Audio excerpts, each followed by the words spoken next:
Hello everyone, आप लोग कैसे हैं? उम्मीद करते हैं कि आप लोग अच्छे होंगे और अच्छे से अपनी तैयारी कर रहे होंगे। तो एक न्यू कोर्स के साथ आप लोगों के बीच उपस्थित हुआ हूँ, जिसका नाम है भारत का भूगोल, इंडियन ज्योग्राफी। दोस्तों, ये पार्ट फर्स्ट है हमारा, और इस वीडियो को देखिए। अगर आपको यूजफुल लगती है, हेल्पफुल लगती है, तो आप लोग लाइक कीजिए, इससे फ़ायदा होगा और अच्छे से समझ में आएगा। तो हमारी वीडियो के साथ बने रहिए। तो इसमें हम लोग बात करेंगे भारत की स्थिति और अवस्थिति के बारे में, भारत की स्थिति और उसकी अवस्थिति के बारे में, कि कहाँ पे स्थित है और इसकी अवस्थित है। दोस्तों, इसमें पहला रहेगा भारत का आकार, पहले हम बात करेंगे, फिर उसके बाद स्थिति और विस्तार के में कि कहाँ तक विस्तार है इसके बारे में बात करेंगे। दोस्तों, दूसरा रहेगा भारत के राज्य और केंद्र शासित प्रदेश, और तीसरा रहेगा भारत के स्थलीय और समुद्र तटीय सीमा के बारे में चर्चा होगी, और चौथा रहेगा कर्क रेखा और मानक समय रेखा, और पाँचवा रहेगा पड़ोसी देश व सीमा रेखा, और स्थिति और विस्तार में छठवां रहेगा प्रादेशिक जल सीमा। क्या रहेगा? तो प्रादेशिक जल सीमा। तो दोस्तों, आप लोगों को तो पता ही होगा, भारत एक विशाल देश है। क्या है? भारत एक विशाल देश है, और यह विश्व में 7वां स्थान पे है। विश्व में 7वां स्थान पे है ये देश, भारत देश। और इसके उत्तर में जम्मू कश्मीर है। क्या है? तो यहाँ पे जम्मू कश्मीर है उत्तर में, उत्तर ये होता है, यहाँ पे जम्मू कश्मीर है। राज्य से इसका विस्तार शुरू होता है, और दक्षिण में तमिलनाडु, और पूर्व में अरुणाचल प्रदेश। क्या होता है? ये पूर्व में अरुणाचल प्रदेश, और पश्चिम में गुजरात तक है। और हमारे यहाँ जो हिमालय है, ये हिमालय देखिए, यहाँ पे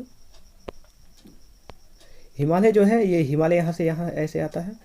तो हिमालय विश्व की सबसे ऊंची पर्वतमाला है, तथा विश्व में के बड़े मैदानी भागों की अगर बात करें हैं, तो उसमें से एक उत्तरी का मैदान है जो भारत में है।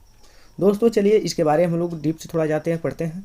तो भारत की अगर क्षेत्रफल की हम बात करें दोस्तों, ये भारत की क्षेत्रफल की अगर बात करें, तो ये क्षेत्रफल जो है 32,87,263 वर्ग किलोमीटर है। 32,87,263 वर्ग किलोमीटर है इसकी अगर हम बात करें। और भारत का आकार जो है जो भारत का आकार है वो चतुष्कोणीय है। क्या है? तो चतुष्कोणीय है।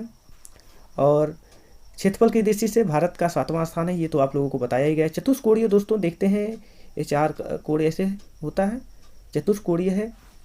भारत का आकार चतुष्कोणीय है। और इसकी अगर हम बात करें, तो भारत का पूर्व से पश्चिम की लंबाई जो है 2933 किलोमीटर है। क्या है? 2933 किलोमीटर है। ये देखिए, ये पूरब हुआ। क्या हुआ? यहाँ पे देख लीजिए, ये पूरब हुआ, ऐसे कर लेते हैं। ये पूर्व हुआ, ये पश्चिम हुआ, और ये उत्तर हुआ, ये दक्षिण हुआ। दोस्तों, क्या हुआ? ये दक्षिण हुआ। ठीक। तो यहाँ से देखिए आप, तो यहाँ जो भारत का पूर्व से पश्चिम की लंबाई है, ये वाली जो लंबाई है, ठीक है, कहा गया ये वाली जो लंबाई है, ये कितना है? तो 2933 किलोमीटर है। और अगर हम बात करें उत्तर से दक्षिण की लंबाई, ये वाली इसकी बात करें अगर, तो इसकी लंबाई है 3214 किलोमीटर। तो भारत का सबसे पूर्वी बिंदु जो है, ये पूर्वी बिंदु जो है, ये कहाँ से ये लिया गया है? तो ये अरुणाचल प्रदेश, जो पूर्व में अरुणाचल प्रदेश यहाँ पे अरुणाचल प्रदेश में ही कीबिथु एक जगह है, वहाँ से ये लिया गया है। तो पूछा जाता है हमारे एग्जाम में, ये मोस्ट इंपॉर्टेंट है, कि भारत का सबसे पूर्वी बिंदु कौन सा है? तो ये होगा, अगर ऑप्शन में है हमारे कीबिथु, तो कीबिथु जाएगा, नहीं तो अरुणाचल प्रदेश होता है तो अरुणाचल प्रदेश ही जाएगा। दोस्तों, तो हम बात करें और यहाँ पे देख लीजिए कि और सबसे पश्चिमी छोर की अगर हम बात करें दोस्तों, ये यहाँ पे पश्चिमी छोर है, यहाँ पे देख लीजिए, ये पश्चिमी छोर है। ये गुजरात में एक जगह है गुहर मोती। तो हमारे एग्जाम में ये भी आ सकता है कि जो भारत का पश्चिमी छोर है, बिंदु है, वो कहाँ है? अगर गुजरात होता है तो गुजरात, अगर गुजरात नहीं होता है तो गुहर मोती होगा, तो वहाँ पे ये जाएगा। तो आपको बताना है दोस्तों कि भारत का पूर्व से पश्चिम की लंबाई कितना है? पूर्व से पश्चिम की लंबाई ये वाली, तो ये वाली जो लंबाई है, ये 2933 किलोमीटर है। कौन सी है? तो ये 2933 किलोमीटर है। और उत्तर से दक्षिण की अगर लंबाई हम अगर बात कर लें दोस्तों, और उत्तर से दक्षिण के विस्तार की अगर हम बात करें दोस्तों, तो 3214 किलोमीटर है। यहाँ पे देख लीजिए, ये वाला जो है 3214 किलोमीटर है। और पूर्वी बिंदु कौन सा है? तो कीबिथु है, अगर है ऑप्शन में, नहीं है तो अरुणाचल प्रदेश में जाएगा।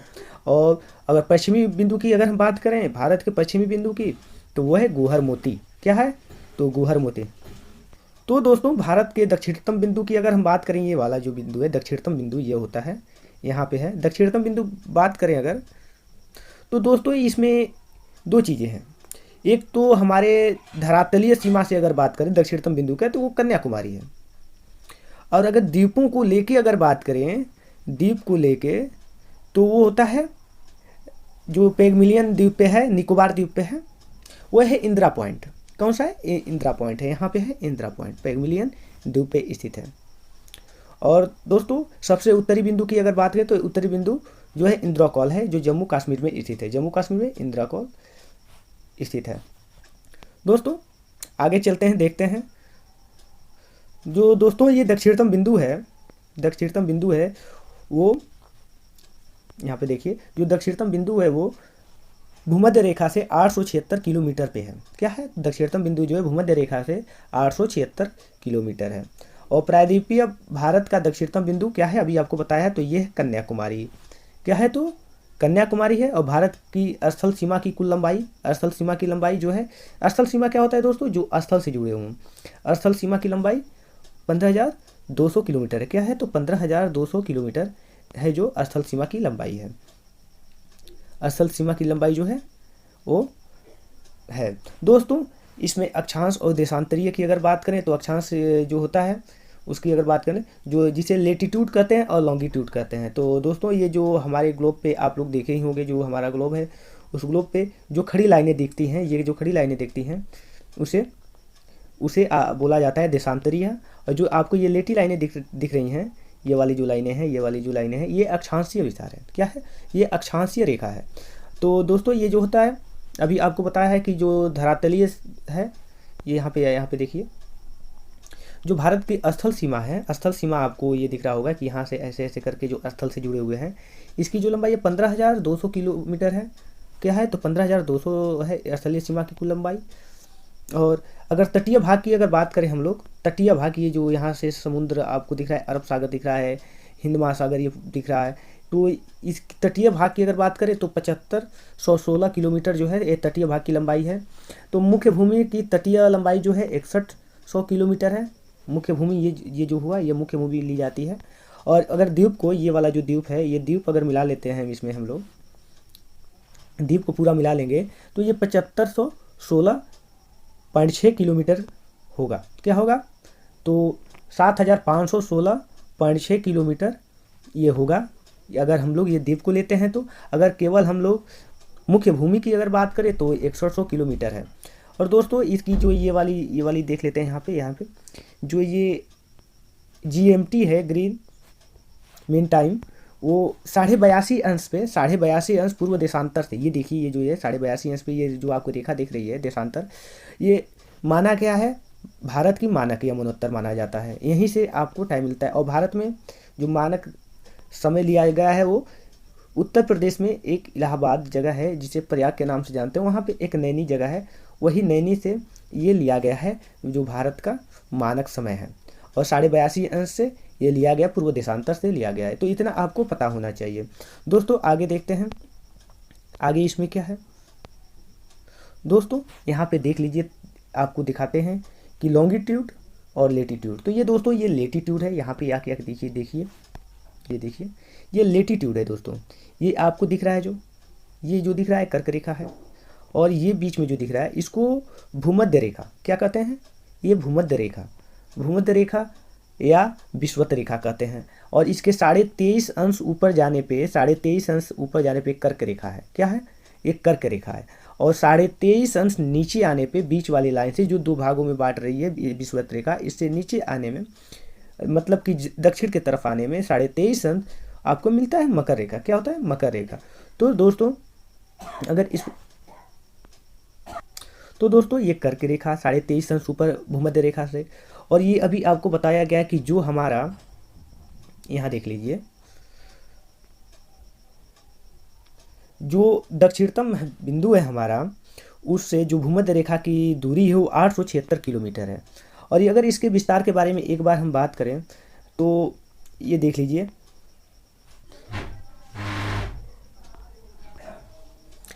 तो दोस्तों भारत के मुख्य भूभाग का जो देशांतरीय विस्तार है, वो देशांतरीय विस्तार की अगर बात करें तो 37.6 डिग्री से लेकर, उत्तर से लेकर 8.4 डिग्री तक उत्तर तक इसका विस्तार है। ठीक है, 37.6 डिग्री से लेकर 8.4 तक इसका डिग्री तक विस्तार है। यहाँ पे देखिए ये वाला जो विस्तार आपको दिख रहा है। और इसका जो देशांतरीय अक्षांशीय विस्तार की अगर बात करें, अक्षांशीय विस्तार, तो भारत के मुख्य भूभाग से अक्षांशीय विस्तार की अगर बात करें तो अक्षांशीय विस्तार 8.4, यहाँ पे देखिए 8.4 आपको दिख रहा होगा, 8.4 से लेकर 37.6 डिग्री तक भारत का विस्तार है। क्या है? उत्तर तक 8.4 डिग्री से लेकर 37.6 डिग्री उत्तर तक भारत का विस्तार है। और भारत के मुख्य भूभाग का देशांतरीय अगर विस्तार की हम बात करें तो देशांतरीय विस्तार जो है 68, यहाँ पे देख लीजिए 68.7 पूर्व से लेकर 97.25 यहाँ पे दिख रहा होगा पूर्व तक इसका विस्तार है।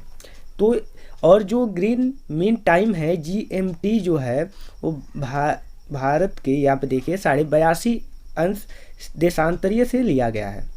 क्या है? लिया गया है। देखिए यहाँ पे, यहाँ उत्तर प्रदेश के इलाहाबाद से नैनी से यहाँ हमारा जो समय है, मानक समय है, वो लिया गया है नैनी से। दोस्तों अगर हम यही बात करें कि ये मुख्य भूमि से हमारा दक्षिणतम बिंदु कन्याकुमारी हुआ यहाँ पे, लेकिन अगर द्वीप से हम बात करें तो पेगमिलियन जो द्वीप है वो निकोबार द्वीप से वो है यहाँ पे देखिए 6.4 डिग्री से लिया गया है और 37.6 डिग्री तक ये है इसका विस्तार। दोस्तों भारत की स्थल सीमा की कुल जो लंबाई है, यहाँ से स्थल सीमा यहाँ पे देखिए, आपको यहाँ पे समझ में आएगा कि जो स्थल सीमा है इसकी कुल लंबाई जो है, स्थल सीमा की कुल लंबाई 15,200 किलोमीटर है। और जो GMT मानक रेखा ये आपको जो दिख रही है लंबी वाली, ये जो मानक रेखा है वो 82.5 अंश से लिया गया है। और दोस्तों ये तटीय भाग अगर ले लें हम लोग, तटीय भाग की अगर लेकर हम देखें तो 7,516 किलोमीटर है जो तटीय भाग की लंबाई है। तटीय भाग की लंबाई कितनी है? तो तटीय भाग की लंबाई जो है वो 7,516 किलोमीटर है, मतलब 7,516 किलोमीटर है। दोस्तों ये 82.5 अंश से लिया गया है। दोस्तों अगर हम बात करें विश्व में भारत जो है वो कुल भूमि का कितने % है, तो ये 2.4 है। कितना है? तो दोस्तों ये 2.4 पे भारत पूरे विश्व में के प्रतिशत है। जो विश्व में भारत देश का जो भूभाग लेने का बात है वो है 2.4% जो है वो उस पे भारत स्थित है। दोस्तों अगर हम बात करें कि भारत कहाँ पे किस गोलार्ध में आता है, तो भारत जो है वो आता है, यहाँ पे देखिए आपको समझ में आएगा।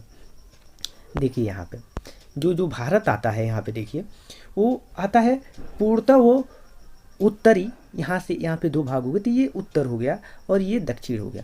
तो पूर्णतः ये उत्तरी गोलार्ध में आता है, ये तो कंफर्म हो गया। और ये जो देशांतरीय है, ये देशांतरीय से ये पूर्व दिशा में चला जाता है, क्योंकि ये पूर्व है ये पश्चिम है, तो ये उत्तर पूर्व में आता है, उत्तर पूर्व गोलार्ध में भारत आता है।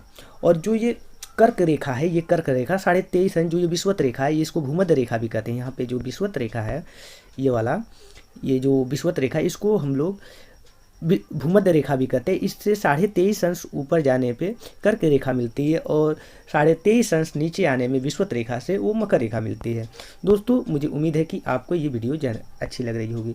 दोस्तों जो ये कर्क रेखा है वो भारत के मध्य से लगभग जाता है। यहाँ पे देखिए जो लाइन आपको बताने के लिए खींची गई है, मुझे उम्मीद है कि आपको समझ में आ रहा होगा। जो ये रेखा है ये भारत के बीचों बीच से, मतलब मध्य से लगभग जा रहा है, गुजरती है कर्क रेखा। और भारत की जो मानक मध्याह्न रेखा है देश की मध्य से ये भी गुजरती है, जो ये मानक जो समय रेखा है ये वाला। तो दोस्तों ये लगभग मध्य से गुजरती है। और भारत 3 तरफ से पानी से घिरा हुआ है। किससे घिरा हुआ है? तो 3 तरफ से पानी से घिरा हुआ है। देखिए यहाँ पे 3 तरफ से पानी से घिरा हुआ है। क्या है? यहाँ पे देखिए 3 तरफ से घिरा हुआ है। दोस्तों पश्चिम में जो ये है अरब सागर है, अरब सागर से पश्चिम की तरफ से घिरा हुआ है। और पूर्व की अगर बात करें तो पूर्व में ये बंगाल की खाड़ी से घिरा हुआ है। किससे घिरा हुआ है? तो बंगाल की खाड़ी से घिरा हुआ है। और दक्षिण में अगर हम बात करें तो दक्षिण में जो है हिंद महासागर स्थित है। कहाँ है? तो हिंद महासागर से। तो हमारा जो भारत है वो 3 तरफ से समुद्र से या पानी से घिरा हुआ है। ठीक है दोस्तों, तो आगे देखते हैं। तो आगे है ये आप तो समझ ही गए होंगे कर्क रेखा किसे कहते हैं, मकर रेखा किसे कहते हैं। मकर रेखा भूमध्य रेखा से 23.5 अंश नीचे होती है विषुवत रेखा से, और 23.5 अंश जो ऊपर होता है मतलब कि उत्तर की तरफ होता है वो होता है कर्क रेखा। और कर्क रेखा भारत के लगभग मध्य से गुजरती है। किससे? तो मध्य से गुजरती है। दोस्तों आगे देखते हैं, चलिए। तो दोस्तों ये जो है GMT मानक यमुनोत्तर जो है ये 82.5 अंश से, ये देखिए यहाँ पे 82.5 अंश पे है। आपको बार बार बताया जा रहा है क्योंकि आप लोग के माइंड में सेट हो और आपको समझ में आए। और भारत के पूर्व से उत्तर की लंबाई जो है 2933 किलोमीटर है, और जो ये उत्तर से दक्षिण की लंबाई की अगर बात करें तो ये 3214 किलोमीटर है। और जो मानक समय रेखा है 5 राज्यों से होकर गुजरती है। किससे? तो 5 राज्यों से होकर जो मानक रेखा है ये हमारे भारत के 5 राज्यों से मानक रेखा GMT गुजरती है। और सर्वाधिक राज्यों की सीमा को छूने वाला राज्य कौन सा है? आपसे ये पूछा जाता है क्वेश्चन कि सर्वाधिक राज्यों की सीमा को छूने वाला राज्य कौन सा है, तो वो है उत्तर प्रदेश। क्या है? तो उत्तर प्रदेश। भारत के 9 राज्य समुद्र तट से लगे हुए हैं। 9 राज्य जो हैं वो समुद्र तट से लगे हुए हैं। क्या है? तट से लगे हुए हैं दोस्तों, तट से लगे हुए हैं। और ये हिमालय को छूने वाले राज्यों की संख्या जो है वो 10 है। हिमालय को छूने वाले राज्यों की संख्या जो है वो कितनी है? ये 10 है। और कर्क रेखा भारत के 8 राज्यों से होकर गुजरती है। अभी बीचों बीच से मध्य से होकर गुजरने की बात हम बताए थे। ये कर्क रेखा भारत के 8 राज्यों से होकर गुजरती है। वो कौन कौन से 8 राज्य हैं इसको हम लोग अभी देखेंगे। तो देखते हैं। तो जो कर्क रेखा है वो गुजरात, यहाँ से बीचों बीच से शुरू होता है, तो ये तो गुजरात हो गया, ये गुजरात हो गया। फिर ये राजस्थान हो गया, देखिए राजस्थान से भी थोड़ा सा गुजरी। और मध्य प्रदेश, ये देखिए यहाँ पे मध्य प्रदेश है। और मध्य प्रदेश यहाँ पे देखिए ये गुजरात हो गया, यहाँ पे राजस्थान हो गया, और यहाँ पे मध्य प्रदेश हुआ। और यहाँ पे छत्तीसगढ़, ये भी देखिए ये छत्तीसगढ़ है, ये छत्तीसगढ़ से भी गुजरती है। ठीक है, छत्तीसगढ़ से। और फिर यहाँ पे देखिए झारखंड, फिर वेस्ट बंगाल, बंगाल से देखिए त्रिपुरा, और त्रिपुरा से मिजोरम। तो ये 8 राज्यों से कर्क रेखा गुजरती है। किससे? तो कर्क रेखा 8 राज्यों से होकर गुजरती है। गुजरात, राजस्थान, मध्य प्रदेश, छत्तीसगढ़, मिजोरम, त्रिपुरा, वेस्ट बंगाल और झारखंड। दोस्तों मुझे उम्मीद है कि आपको ये जानकारी अच्छी लगी होगी। तो दोस्तों एक बार इसको देख लेते हैं रिवीजन पे कि हम लोग क्या देखें आज। और कल के वीडियो में हम लोग, अगले वीडियो में हम देखेंगे जो जितने ये टॉपिक छूट गए हैं उनको हम लोग कवर करेंगे। उसके बाद हम लोग हर एक टॉपिक पे, हर एक चैप्टर पे हम लोग बात करते जाएंगे। तो देखिए आज हम लोग का क्या देखे हैं, हम लोग देखे हैं भारत का आकार देखे हैं, और स्थिति और विस्तार के बारे में बात किए हैं। और कर्क रेखा मानक समय देखा है। पड़ोसी देश की सीमा पे हम लोग बाद में बात करेंगे। प्रादेशिक जल सीमा बात करेंगे। भारत के स्थलीय और समुद्र तटीय सीमा के बारे में हम लोग देखे हैं। और भारत के राज्य और केंद्र शासित प्रदेश हम लोग अगले वीडियो में कंप्लीट करेंगे। दोस्तों वो हम लोग देखें कि भारत का कुल क्षेत्रफल है 32,87,263 वर्ग किलोमीटर। भारत का आकार है चतुष्कोण, और क्षेत्रफल की दृष्टि से भारत का 7वां स्थान है विश्व में। और भारत का पूर्व से पश्चिम की लंबाई जो है, पूर्व से पश्चिम की लंबाई 2933 किलोमीटर है, और उत्तर से दक्षिण की लंबाई 3214 किलोमीटर है। दोस्तों भारत जो है उसे सबसे पश्चिमी बिंदु, भारत का सबसे पश्चिमतम बिंदु जो है गुजरात का गोहर मोती है। और भारत का जो पूर्वी सीमा की अगर बात करें तो वहाँ पे कीविथू है, अरुणाचल प्रदेश में। भारत का दक्षिणतम बिंदु अगर ले लिया जाए द्वीप से, तो निकोबार पे, पेगमिलियन द्वीप पे इंदिरा पॉइंट है जो 6.4 से स्टार्ट होता है। किससे होता है? 6.4 डिग्री से स्टार्ट होता है। और अगर हम लोग बात करें मुख्य भूमि से तो 8.4 से शुरू होता है, उत्तर से शुरू होता है, और 37.8 तक उत्तर तक जाता है। इसका विस्तार ये है, सबसे उत्तरी बिंदु इंदिरा कॉल है, और सबसे दक्षिणतम बिंदु जो है अगर द्वीपों के साथ लिया जाए वो है इंदिरा पॉइंट। दोस्तों उसके बाद हम लोग देखे हैं कि दक्षिणतम बिंदु भूमध्य रेखा से 876, दक्षिणतम जो बिंदु है वो 876 किलोमीटर दूर है भूमध्य रेखा से। और प्रायद्वीपीय भारत का दक्षिणतम बिंदु कन्याकुमारी है, और 8.4 अभी बताया गया है। और जो GMT मतलब ग्रीन मीन टाइम जो है वो 82.5 अंश पे है। और भारत का मानक समय है वो कहाँ से लिया गया? तो नैनी से लिया गया, उत्तर प्रदेश के। और देशांतरीय की बात करें, जो स्थल सीमा की कुल लंबाई अगर बात करें वो है 15,200 किलोमीटर। और तटीय सीमा की अगर बात करें भारत की वो है 7,516 किलोमीटर है। तो फिर उसके बाद हम लोग देखे हैं, यहाँ पे देख लीजिए कि मानक समय रेखा 5 राज्यों से होकर गुजरती है और सर्वाधिक राज्यों की सीमा को छूने वाला राज्य उत्तर प्रदेश है और भारत के 9 राज्य समुद्र तट से लगे हैं। और हिमालय को छूने वाले राज्यों की संख्या कितनी है? हिमालय को छूने वाले राज्यों की संख्या अगर केवल पूछ देता है तो 10 हैं। और कर्क रेखा भारत के 8 राज्यों से होकर गुजरती है। वो है राज्य गुजरात, राजस्थान, मध्य प्रदेश और छत्तीसगढ़, झारखंड, वेस्ट बंगाल, त्रिपुरा, मिजोरम। दोस्तों मुझे उम्मीद है कि आपको ये जानकारी अच्छी लगी। अगर आपको ये जानकारी अच्छी लगी है तो आप लाइक कीजिए, कमेंट कीजिए और अपने दोस्तों के साथ शेयर कीजिए। फिर मिलते हैं अगले वीडियो में, तब तक के लिए धन्यवाद।